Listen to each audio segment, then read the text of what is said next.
సమర్థ రామదాస విజయం అధ్యాయం 4. శ్రీరామ జయ రామ జయ జయ రామ రామ. శ్రీ నిత్యానందుల వారు అవతార పురుషులైన శ్రీ సమర్థుల బాల్య లీలలను మనసులో దర్శించుచు ఇలా ప్రార్థించారు. జయము జయము శ్రీ గణేశ, నీవు సిద్ధిపతివి. నిన్ను శరణుజొచ్చి నీ పాదదాసుడైన నిత్యానందుడు శ్రీ రామానుగ్రహ సంపన్నుని చరిత్రమును చెప్పబోనినాడు. ఆ లీలలను ప్రవచనం చేయాలన్నా, శ్రద్ధతో శ్రవణం చేయాలన్నా ప్రథమ గురువు ప్రథమ దైవమైన నీ అనుగ్రహంతోనే సాధ్యమవుతుంది. తండ్రి గణనాయక, నీవు మనసులో నిలిచి ఎట్టి వికల్పమును రాకుండా ఈ దివ్య చరిత్రమును కొనసాగిమ్ము. శరణు శరణు అని మనసారా శ్రీ గణేష్ని ప్రార్థించి విద్యాసాగరునితో, వత్సా, శ్రీ స్వామివారి బాల్యలీలలు అత్యద్భుతములు, చక్కగా ఆలకించు అని ఇట్లు చెప్పసాగిరి. శ్రీ సమర్థుల బాల్యము. శ్రీ సమర్థుల చిన్నప్పటి నామధేయము నారాయణ అని తెలిపినాను కదా. అతని జననం తర్వాత సూర్యాజీ పంత్ ఇంటిలోనే కాక ఆ గ్రామ ప్రజలందరికీ కూడా సకల శుభములు చేకూరినవి. సకాలంలో వర్షములు కురిసి చక్కని పంటలు చేతికందినవి. సూర్యాజీ ఇంటిలో సకల సమృద్ధి కలిగి దేనికే లోటు లేకుండెను. అందరికీ సుఖశాంతులు కలిగి ఉండెను. బాలుడైన నారాయణ ఒక్కొక్కసారి గంభీరంగానూ ఒక్కొక్కసారి ప్రసన్న వదనంతోనూ ప్రకాశించేవాడు. ఏడు పన్నది ఎరుగడు. ఇరుగు పొరుగు వనితలందరూ ఏదో ఒక నెపంతో రేణుబాయిని పలకరించి నారాయణ నెత్తుకుని ముద్దాడిపోతూ ఉండేవారు. నారాయణ నెత్తుకోనిదే వారికేదో పొద్దుపోనట్లు అనిపించేది. ముద్దులు మూటగట్టే ఆ బాలుని ఆకర్షణ అటువంటిది. రేణుబాయికి ప్రొద్దే తెలిసేది కాదు. ఇంటిలోని పనులు, ఇద్దరు కుమారుల సంరక్షణలో నిరంతరం మునిగిపోయేది. సూర్యాజీకి గ్రామ వ్యవహారములు, కుమారుల ముద్దు ముచ్చటలు దినమొక క్షణంగా గడుస్తున్నది. నారాయణ శుక్లపక్ష చంద్రుని వల్ల దినదినాభివృద్ధి పొందుచుండెను. సూర్యాజీ తన రెండవ కుమారుని కూడా సద్గురువైన ఏకనాథ్ మహారాజు వారి పాదముల పైన ఉంచిన కానీ తనకు మనశ్శాంతి కలగదని భార్యాపిల్లలతో సహా బయలుదేరి పైటానుకు చేరుకొనెను. సూర్యాజీ కుటుంబంతో అక్కడికి చేరుసరికి నాథ్ మహారాజు వారి ఇంట వైశాఖ పూర్ణిమ ఉత్సవములు జరుగుచుండెను. అందులో భాగంగా శ్రీ పాండురంగనికి అభిషేకములు, అర్చనలు జరిపించి నైవేద్య సమర్పణ గావించిరి. తదుపరి శ్రీ నాథ్ మహారాజు వారు భాగవత మందలి మధురమైన ఘట్టములను భక్తులకు వినిపించుచున్నారు. చాలా మంది భక్తులు అచ్చట కూర్చొని శ్రవణం చేస్తున్నారు. వారు ప్రవచించే ఘట్టం శ్రీకృష్ణుడు తనని చంపడానికి వచ్చిన పూతనను ఆకర్షించుకొని సంహరించే ఘట్టం. అవతార పురుషుడు మొదటిసారిగా దుష్ట సంహారం చేసే సన్నివేశం అది. సరిగా అదే సమయానికి సూర్యాజీ దంపతులు పిల్లలతో సహా లోనికి ప్రవేశించినారు. నాథ్ మహారాజ్ కథాగానం ముగించి రంగనికి మంగళహారతులు ఇచ్చినారు. భక్తులందరినీ భోజనములు చేయమని ప్రార్థించి తాను విరవిరా సూర్యాజీ దంపతులున్న చోటికి వచ్చి తన భార్య అయిన గిరిజాబాయి చేతిలోనున్న నారాయణను చేతుల్లోకి తీసుకుని ఆనంద పరవశులై, ఓహో వానరవీరా, నేను చేపట్టిన ధర్మోద్ధరణ కార్యాన్ని నెరవేర్చడానికి అవతరించావా అంటూ ముద్దాడినారు. తర్వాత సూర్యాజీ, మీ ఇద్దరు పిల్లలపై నా తర్వాత నా కార్యభారమును వేయుచున్నాను. నీకే కాదు నాకు కూడా ఆధ్యాత్మిక వారసులు అంటూ మురిసిపోయినారు. సూర్యాజీ దంపతులు కొన్ని రోజులు ప్రశాంతంగా గురు సన్నిధిలో ఆనందంగా గడిపినారు. ఆ సమయంలో ఏకనాథ్ దంపతులు ఆ బాలురిరువురితో ఎంతో ఆనందిస్తూ మురిపంగా చూసేవారు. గురుదేవులను మురిపించే విధంగా తన పిల్లలున్నందుకు సూర్యాజీ కూడా పరవశుడైనాడు. తన పిల్లలకు సద్గురుని సన్నిధి లభించినదని పొంగిపోయాడు. కొన్ని రోజుల తర్వాత తన గ్రామానికి తిరిగిపోయేటందుటకై ఏకనాథ్ మహారాజు వారిని అనుమతి కోరగా మహారాజు వారిట్లా ఆశీర్వదించిరి. ఓ పుణ్య దంపతులారా, మీరు మిగుల ధన్యులు. మీ గర్భములు ధన్యములు. మీ వంశము ధన్యమైనది. మీ ఉపాసనలు, మీ భక్తియు నిరుపమానములు. కావుననే ఆంజనేయుని అంశతో ఈ బాలకుడు మీ ఇంట ఉత్పన్నమైనాడు. శివాంశలో ప్రసిద్ధ ఛత్రపతియగు రాజకుడు మహారాష్ట్రంన జన్మించనున్నాడు. అతని వలన మీ కుమారుడు భూభార హరణము చేయించును. అంతే కాదు, సకల జనోద్ధరణము నొనరించును. గురువుల ప్రబోధంతో నేను ఆరంభించిన ధర్మ కార్యములన్నీ ఇతడే సంపూర్ణమునరింపగలడు. ఇక భువి పైన మా కర్తవ్యము పూర్తి అయినట్లే. భగవానుడే సదా గలడని ఆశీర్వదించి వారిని సాగనంపెను. గురువాక్యంలో కొంత అర్థమైనవి, కొంత అర్థం కాలేదు. సంతోషం, బాధ సమానంగా పెనవేసి మనసులో అలజడి రేపగా సూర్యాజీ నెమ్మదిగా స్థిరపరుచుకొని వీడుకోలు తీసుకొని తన గ్రామానికి తిరుగు ప్రయాణం అయ్యాడు. మనసంతా ఒకటే ఆందోళనతోనే జాంబా గ్రామానికి చేరుకున్నాడు. 1609 సంవత్సరం నుండి 1531 సంవత్సరం సౌమ్య నామ సంవత్సరం పాల్గొన బహుళ షష్ఠి నాడు నాత మహారాజు దేహం చాలించినారని తెలిసి సూర్యాది దంపతులు అమితంగా దుఃఖించారు. నారాయణ క్రమంగా సప్త బాల్యావస్థలను దాటి నడక నేర్చుకున్నాడు. ముద్దు మాటలతో అందరినీ అలరిస్తూ ఉన్నాడు. అతని శరీరం దృఢంగాను, తేజోవంతంగాను, పుష్టికరంగాను, అత్యంత సుందరంగాను ఉండేది. కన్నుల ఆకర్షణీయంగా ఉండేవి. ఆ చూపుల లోతు ఎవ్వరికీ అంతు చిక్కనట్లు గోచరించేవి. నడక వచ్చినది మొదలు నారాయణ అల్లరి ఇంతింత కాదు. మితిమీరిన అల్లరి చేసినప్పుడు దండించవలెననుకున్న పెద్దవారు అతని కొంటె చూపుల వలలలో చిక్కి కొట్టలేకపోయేవారు. నారాయణ చేయు కొంటి చేష్టలు ఆనాడు గోకులంలో శ్రీకృష్ణుని లీలలను తలుపునకు తెచ్చుచుండేవి. నారాయణ చిన్ననాటి స్నేహితులతో చేయు చిలిపి పనులు, హాస్యరసము నొలికించు కొంటె చూపులు చూడ ముచ్చట గొలుపుచుండేవి. అసలే హనుమంతుని అవతారం చపలత్వము రోమములలో నిండి ఉన్నట్లు గోచరించేది. హనుమంతుని బాల్య లీలలను, క్రీడలను జ్ఞప్తికి తెచ్చుకొని నారాయణ తల్లిదండ్రులు మురియుచుండేవారు. కానీ ఎప్పుడే ప్రమాదం కొని తెచ్చునో అని భయము కూడా వారికి లేకపోలేదు. నిజంగానే నారాయణ చెట్టులెక్కుట, చితారు కొమ్మలెక్కి అచ్చటి నుండి క్రిందకి దూకుట చేసేవాడు. అంత ఎత్తు నుండి క్రిందకు దూకినట్లు తోటి స్నేహితులు వచ్చి తల్లికి చెప్పేవారు. రేణుబాయి కంగారు పడేది, భయపడేది. కానీ నారాయణ కెట్టి దెబ్బలు కానీ తగిలేవి కాదు. గాయములు, ప్రమాదములు ఏనాడు కలగలేదు. తోటి వారితో ఆటల సమయంలో నారాయణ ముఖం వికారంగా పెట్టి వారిని భయపెట్టేవాడు. వారు ఏడుస్తుంటే మళ్ళీ వాళ్ళ భయం పోగొట్టి తానే నవ్వించేవాడు. సాక్షాత్ బాల ఆంజనేయుని చేష్టలే నారాయణవన్నీ అని తల్లి తండ్రి హనుమంతుని స్మరించుకునేవారు. పెద్ద కుమారుడైన శ్రేష్ఠుడు ఎంత సాత్వికుడో చిన్నవాడంత కొంటెవాడు. ఇతడు కారణ జన్ముడు కనుక పెద్దవాడైన పిదప యోగ్యుడు కాగలడని సూర్యాజీ రేణుబాయిని ఓదార్చేవాడు. తన్మయత్వంతో గురు నిత్యానందులు నారాయణ బాల్య క్రీడలను వివరిస్తూ ఉంటే పారవశ్యంతో విద్యాసాగరుడు శ్రవణం చేస్తున్నాడు. ఒక్క క్షణం వారు ప్రవచనం ఆపగానే, గురుదేవా, కథకు అంతరాయం కలగనాదని ఇంతవరకు నా ఉత్కంఠను ఆపుకున్నాను. తమరు నారాయణ సప్త బాల్యావస్థలను దాటినాడన్నారు. ఆ 7 అవస్థలేమిటో వివరించలేదు. దయతో వివరించి నన్ను కృతార్థుణ్ణి చేయండి అంటూ ప్రార్థించాడు. చిరునవ్వులు చిందిస్తూ నిత్యానందులు ఇలా వివరించారు. విద్యాసాగరా, ప్రతి వారు పుట్టినప్పటి నుండి వెల్లికింతల పరుండి క్రమంగా స్వయం కృషితో బోర్ల పడుట జరుగును. ఇదే 2వ అవస్థ. 3వది ముందుకు త్రాకుట. 4వది కూర్చుండుట. 5వ అవస్థ మోకాళ్ల పైన నిలబడుట. 6వది ఏదైనా ఆధారంతో లేచి నిలుచుండుట. 7వది నడుచుట. ఈ అవస్థలు ఒకదాని వెంట ఒకటి సాధించబడినప్పుడు ఆ శిశువు యొక్క విలక్షణ శక్తి వికాసము తెలియచుండును. శిశువు యొక్క ఆరోగ్యము కూడా తల్లి తండ్రులు గుర్తించగలరు. పూర్వం నుండి ఒక సదాచారం గలదు. ప్రథమావస్థలో ఊయలలో పరుండపెట్టి ఉత్సవం చేసి పెద్ద ముత్తైదువులతో దీవెనలిప్పించెదరు. తదుపరి 2వదైన బోర్ల పడుట జరిగినప్పుడు బొబ్బట్లు పెట్టించి ఆశీర్వదనం లిప్పించేవారు. 3వదైన ముందుకు ప్రాకుట, గుండ్రముగా తిరుగుట చేసినప్పుడు జంతికలు, నువ్వులుండలు పంచుదురు. అప్పుడే శిశువు నవ్వుట నేర్చుకొనును. తర్వాత కూర్చుండుట 4వ అవస్థ. అప్పుడు కూర్చుండ చేసి అన్నప్రాశనం చేసి అందరికీ అన్నదానము చేసెదరు.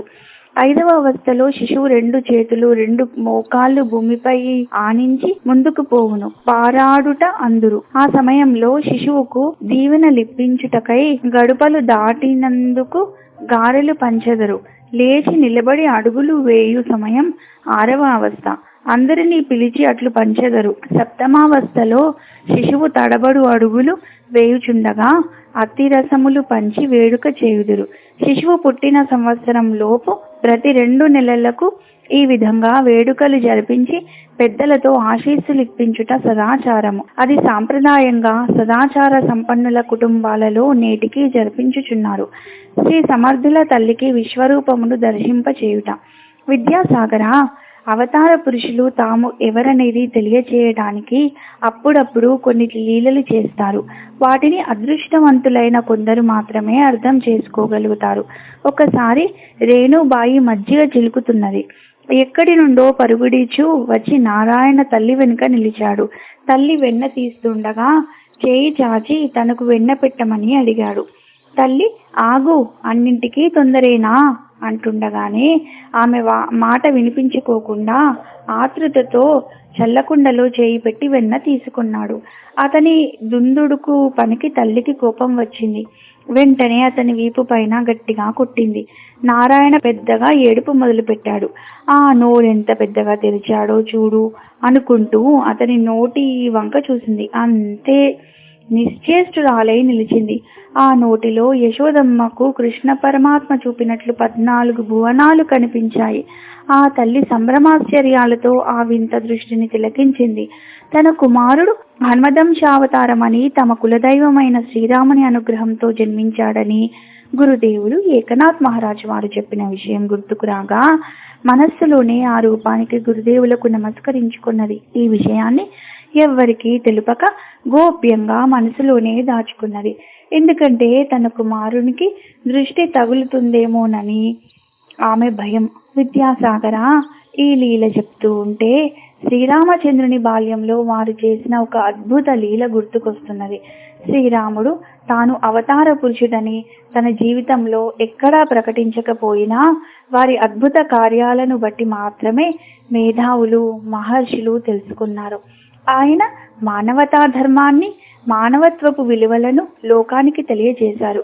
కాకాసురుడు శ్రీరాముని పరీక్షించుట. శ్రీరాముల వారి చిన్నతనంలో తనను పరీక్షింపవచ్చిన కాకాసురుడికి తమ దివ్య లీలలను చూపి ఆశ్చర్యపరిచినారు. అప్పుడు శ్రీరాముని వయస్సు కేవలం 3 సంవత్సరాలు మాత్రమే. కాకాసురుడు శ్రీరామ భక్తుడు. శ్రీరామ మంత్రాన్ని నిరంతరం జపిస్తూ నారాయణుడి అన్ని అవతారములను దర్శించి వాటిలోని మర్మాలను, సంకల్పములను తెలుసుకున్నాడు. కాకాసురుడు ఒకనాడు నారద మహర్షి శ్రీరామావతారమును గురించి శ్రీ వాల్మీకి మహర్షికి తెలిపిన విషయంలో తన మనోశక్తితో తెలుసుకుని నారద మహర్షిని దర్శించి ఈ విషయమై అడుగగా నారదుడు, నిజమే, నారాయణుడిప్పుడు అయోధ్య నగరంలో దశరథ మహారాజుకున్నో కౌసల్యాదేవికి కుమారునిగా జన్మించాడని తెలుపగా ఆశ్చర్యంతోనూ ఆనందంతోనూ వెంటనే శ్రీరాముల వారిని దర్శింపవచ్చి దూరంగా ఉండి అతని చేష్టలను గమనింపసాగాడు. శ్రీరాముడు సామాన్య మానవుల వలె ప్రవర్తించుట చూసి సంశయంలో పడతాడు. శ్రీరాముడు కూడా అతని మనసులో సంకల్పాన్ని తెలుసుకుని కాకాసురునికి తన నిజతత్వం తెలియజేయడానికి ఒక లీల చేశారు. అదే సమయంలో దాసీలు రాముల వారి ముందర తినుబండారముల నుంచి దూరంగా వెళ్ళినారు. అప్పుడు కాకాసురుడికి శ్రీరాముని పరీక్షించాలనే సంకల్పం కలిగింది. ఆ తినుబండారముల కొరకు కాకి రూపంలో వచ్చి తీసుకునే ప్రయత్నం చేస్తుంటే బాలరాముడు ఆ కాకిని తరిమేస్తున్నాడు. పల్లెం దగ్గరకు రాకుండా చేతితో అదిలిస్తున్నాడు. అయినా అటు ఇటు ఎగురుచూ కాకాసురుడు ఆ పల్లెంలో నుండి ఒక మిఠాయిని తీసుకుని దూరంగా వెళ్ళాడు. వెంటబడి శ్రీరాముడు కూడా తడబడే అడుగులతో తరుముతున్నారు. అలా మందిరమంతా తిప్పసాగాడు. శ్రీరాముల వారు నవ్వుచూ వదిలిస్తూ వారిని వెంబడిస్తూనే ఉన్నారు. ఉన్నట్లుండి కాకాసురుడు ఆకాశంలోకి ప్రయాణం సాగించాడు. రాముల వారు కూడా ఆకాశంలో వాని వెంట పడ్డారు. కాకాసురుడు వేగంగా ప్రయాణం చేస్తూ ముందుకు చూడగా ముందు కూడా రాముల వారున్నారు. వెనుకకు చూడగా అచ్చట కూడా రాముల వారు వెంట వస్తున్నారు. కాకాసురుడు అనంతమైన వేగంతో బ్రహ్మలోకం వైపు ప్రయాణం చేశాడు. అచ్చట కూడా అతని కంటే ముందు రాముల వారున్నారు. అచ్చట నుండి అతడు కైలాసానికి, వైకుంఠానికి వెళ్ళగా అచ్చట కూడా శ్రీరాముల వారే ఉన్నారు. కాకాసురునికి ఆనందం కలిగి శ్రీరాముల వారిని శరణు వేడటానికి తిరిగి అయోధ్య నగరానికి చేరి చూడగా అచ్చట శ్రీరాముల వారు చిరునవ్వులతో దర్శనమిచ్చారు. కాకాసురుడు తాను తీసుకున్న పదార్థాన్ని అచ్చటనున్న పళ్ళెంలో వేసి శ్రీరాముల వారి ముందు నిలబడి ఈ విధంగా ప్రార్థింపసాగాడు. ఓ అనంత పద్మనాభ, శేషశయన, నారాయణుడిగా లోకాల నేలుచు భూమి మీద ధర్మస్థాపన చేయుటకై నీవు మత్స్య, కూర్మ, వరాహ, నారసింహ, వామన, భార్గవరామ అవతారములు ధరించినావు. ఆయా అవతారములలోని విశేషములను శ్రవణం చేసి దర్శించి ధన్యుడనైనాను. ఓ దివ్యమూర్తి, సాకారమూర్తి, ఈ రామావతారాన్ని తెలుసుకుని దర్శించడానికే వచ్చాను. ఆకతాయిగా నేను చేసిన సాహసాన్ని మన్నించి దయచూపమని వేడుకుంటున్నాను. ఓ సకల భువనేశ్వర, సర్వ సృష్టి కారణ స్వరూప, నేను సదా నీ నామస్మరణతోనే జీవించుచున్నాను. నీకు దాసానుదాసుడను, క్షమించి నీ నిజరూప దర్శనమును అనుగ్రహించమని వేడినాడు. అప్పుడు దయాద్ర స్వరూపుడైన శ్రీరాముల వారు అతనికి తన నిజరూప దర్శనాన్ని అనుగ్రహించారు. విద్యాసాగర, శ్రీ సమర్థుల వారు తల్లికి చూపించిన లీల కూడా ఇటువంటిదే అని చేతులు జోడించి శ్రీరామతత్వాన్ని, హనుమతత్వాన్ని కన్నులు మూసుకుని మనసులోనే దర్శించి శ్రీ నిత్యానందులు ఆనందపడినాడు. విద్యాసాగరుడు కూడా వారి మనసును తెలుసుకుని తాను కూడా చేతులు జోడించి శ్రీరాముని తలుచుకుని నమస్కరించినాడు. పాఠకులారా, మీరు కూడా ఈ సమయంలో వారిని తలంచి జయ జయ నాదములు చేయండి. జయ జయ శ్రీరామచంద్ర మహారాజ్ కి జై. ఉపనయన సంస్కారం. సూర్యాది పెద్ద కుమారుడైన శ్రేష్ఠునికి 7వ సంవత్సరం రాగా నారాయణకు కూడా కలిపి ఉపనయనం చేయాలని నిశ్చయించి సుముహూర్తం నిర్ణయించినాడు. బంధుమిత్రులందరినీ ఆహ్వానించి రంగరంగ వైభవంగా శుభకార్యం ఏర్పాట్లను చేయించినారు. ఎందరు సహృదయులు ఆ కార్యమును ఆశీర్వదించుటకు వచ్చినా సూర్యాజికి సంతృప్తి కలగలేదు. తన సద్గురుదేవులు లేరను బాధ మనస్సును బాధిస్తున్నది. తనను తాను సంభాళించుకుంటూ సద్గురువులు భౌతికంగా లేకున్నా వారి దివ్య శక్తి నిత్యం సత్యం కావున నిత్య సత్యుడైన గురుదేవుల ఆశీస్సులు తన కుమారులకు చిన్ననాడే లభించినవని సరిపెట్టుకుని నాథ్ మహారాజ్ వారిని మనసులో స్మరించుకుని కుమారులకు యజ్ఞోపవీత ధారణ చేయించినాడు. ఆహుతులందరినీ తగు విధంగా సత్కరించి పంపినాడు. సమర్థుల విద్యాభ్యాసం. కుమారులిరువురు ఉత్తములైన ఉపాధ్యాయుల వద్ద వేదాధ్యయనం కొరకు ఏర్పాట్లు గావించినాడు. అవతారమూర్తులైన ఆ బాలకులిరువురు అతి శీఘ్ర కాలంలోనే వేద విదితమగు విద్యలన్నింటినీ అభ్యసించినారు. నిత్య నైమిత్తిక కర్మములు, పూజాది హోమ ప్రక్రియలన్నీ సశాస్త్రీయంగా నేర్చుకునివి. వీరి విద్యాగ్రహణ శక్తికి, ధారణ శక్తికి ఉపాధ్యాయుడే అచ్చెరువొందెను. శిష్యుల ప్రజ్ఞాపాఠవములను, వేద రహస్య గ్రహణమును, ఉపనిషత్ వాక్యములను అతి సులువుగా అవగతమునరించుకొను తీరును చూచి మురుసుకునేవారు. శిష్యుల ప్రతిభను వారి ఎదుటే ప్రశంసించరాదు కావున వారి తండ్రితో ముచ్చటించే సమయంలో ఇలా అనేవారు: సూర్యాజీ, నీ కుమారులు సామాన్యులు కారయ్యా, ఖచ్చితంగా అవతారమూర్తులే. వీరికి విద్య నేర్పించే అవకాశం మాకు కలగడం మా పూర్వ పుణ్య విశేషం. మా జన్మాంతరాల సుకృతం వల్లనే ఇటువంటి శిష్యులకు గురువుగా మేము నియమించబడితిమి అని పొంగిపోయేవారు. సమర్థుడు అనగా నారాయణ విద్యాభ్యాసం చేసే సమయంలో అతి గంభీరమూర్తి అయి గోచరించేవాడు. గురుదేవుల పట్ల శ్రద్ధ, భక్తి, వినయములతో ప్రవర్తించేవాడు. గురు సన్నిధిలో అతనికి మరే ధ్యాసయూ ఉండేది కాదు. ఏకాగ్ర చిత్తంతో విద్య నాకలింపు చేసుకునుటలో లీనమయ్యేవాడు. అనతి కాలంలోనే సంస్కృతమందు గల కావ్యములన్నీ పఠించినాడు. తోటి విద్యార్థులకు బోధపడని రహస్యములను, వాని మూలతత్వములను అతి సులువైన రీతిలో బోధపరిచేవాడు. ఎంతో నేర్పుతో, ఉపమానాలతో వారి మనసుల కర్ధమగు విధముగా చక్కగా చెప్పేవాడు. కానీ విద్యాభ్యాస సమయం పూర్తి కాగానే వీధిన బడి పిల్లలందరినీ కూడగట్టుకుని తన సహజమైన అల్లరి చేష్టలు చేయ సమకట్టేవాడు. అనగా ఇంకేముంది, చెట్లెక్కుట, కొమ్మలు విరుచుట, కొమ్మలు పట్టుకుని ఊయలు లూగుట, పైనుండి దుముకుట, గోడలెక్కి ఇండ్లపైన గెంతుట చేస్తూ ఊరి వారందరినీ భయపెట్టేవాడు. పెద్దలు పిల్లలు నారాయణ పడిపోయినాడని చెప్పేవారు. దగ్గరికెళ్ళి చూసేసరికి అతనికి ఏమాత్రమూ దెబ్బలు తగిలేవి కావు. అతని చేష్టలు చూసి గ్రామస్తులు కొందరు అతని తల్లికి తండ్రికి చెప్పేవారు. వారందరూ పెద్దవాడిని మెచ్చుకునేవారు. చిన్నవాని చేష్టలకు వ్యాఖ్యానములు చేయుచుండువారు. నారాయణ పనులే వారికర్థమయ్యేవి కావు. అతను హద్దు పద్దు లేకుండా చేసే పనులకు కోపం వచ్చేది. కాని అతనిని చూడగానే హనుమంతుడు గుర్తుకొచ్చేవాడు. ఏమీ అనలేకపోయేవారు. పురాణ ఇతిహాసములలో ఆ హనుమంతుల వారే చేసే బాలక్రీడలను, ఆనాడు అతని తల్లిదండ్రులైన అంజనాకేసరులు పొందిన ఆతృత ఆందోళనలు గుర్తుకొచ్చేవి. కుమారులిద్దరికీ విద్యలన్నీ పూర్తి కావచ్చినవి. కానీ సూర్యాజీ మనసులో సంతోషం బదులు చింత అధికమైంది. ఇంతటి ఉత్తమ బాలకులకు సద్గురువుల వద్ద మంత్రోపదేశం లభిస్తే బాగుండేది. సద్గురు ఏకనాథ్ మహారాజ్ వారు లేరు.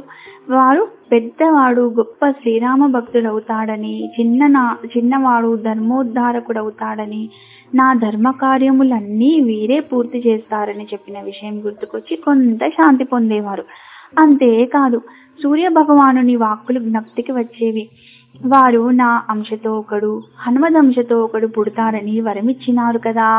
సాక్షాత్ శ్రీరామచంద్రుల వారే వీరు జన్మించక పూర్వమే దీవించిన దీవెనలు గుర్తుకొచ్చినవి. కావున వారికి నా వంటి సామాన్యుడెట్లు గురువు కాగలడు?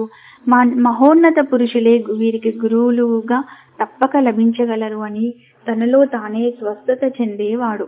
సప్తవిధ గురువులు. ఒకానొక పర్వదినమున సూర్యాజీపంత్ గృహ ప్రాంగణంలో అత్యంత వైభవపేతంగా గ్రామస్తులంతా వచ్చి ఆసీనులైనారు. ఆ సందర్భంలో సూర్యాజీపంత్ ధార్మిక ఆధ్యాత్మిక విషయములు ప్రవచింప ప్రారంభించెను. ఆ సభలో రేణుబాయి మరియు కుమారులిరువురు పాల్గొని ఉండిరి. అంతేకాక శ్రేష్ఠునికి నారాయణకు విద్యలు నేర్పించిన ఉపాధ్యాయులు కూడా ఆసీనులై ఉండిరి. అటువంటి శుభవేళ సూర్యాజీపంత్ గురుతత్వమును లఘువుగా చెప్పబోనెను. ధార్మికులారా, గురుతత్వము అత్యంత రహస్యమైనది. అది విశ్వమంత విశాలమైనది. పార్వతీదేవికి పరమశివుడు గురుతత్వాన్ని బోధించారు. దాని పేరే గురుగీత. అందు సద్గురువు యొక్క కళ్యాణ గుణములు వర్ణించి ఈ విధంగా ఉండేవాడే పరమ గురువని ప్రబోధించారు. ఈ అధ్యాయం చాలా పెద్దదిగా ఉండడం వలన 2 భాగములుగా చేసి ఈ అధ్యాయాన్ని ఇంతటితో నిలిపివేసి 2వ భాగాన్ని వచ్చే వారం చదువుతాము.